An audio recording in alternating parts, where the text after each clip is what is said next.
There's water inside. Yeah, I want to show you. I picked up these rod tube block off plates from One Objective, and so I'm gonna remove the rod tubes and then place this and then seal around it, and then that should prevent the water from going into my hole. Make sure we goop it up so that no water goes in there, and then get this removed. Stay tuned. Always something. There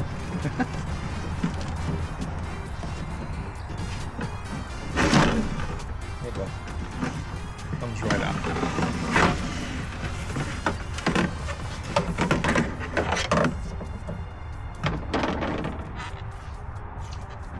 There's water inside. Yeah, I want to show you. See that? Now that just stores inside here, and there's no way really to get that out unless you lift the kayak, over your head and try to get the water out. If not, it just stays in there. So just imagine putting your rods inside that, and let's say you store your rods there until you go fishing, then they're just sitting inside water, right? The guide rings could rust out and things like that, so it's not good. It's a good idea in theory, but but in practice, these are the type of issues that you run into. So if they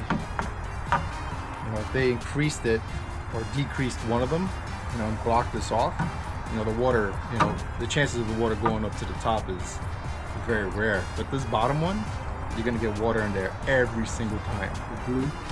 So you want to make sure they're lined up before you put glue, because the glue dries pretty quickly, especially if it's warm outside.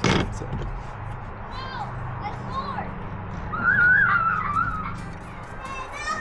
The bottom and the top is probably the most important to seal. Goop on the tip, about that much, just so that it seals it. Because these holes here actually go right through the hole. So you seal them so that you don't get water in there.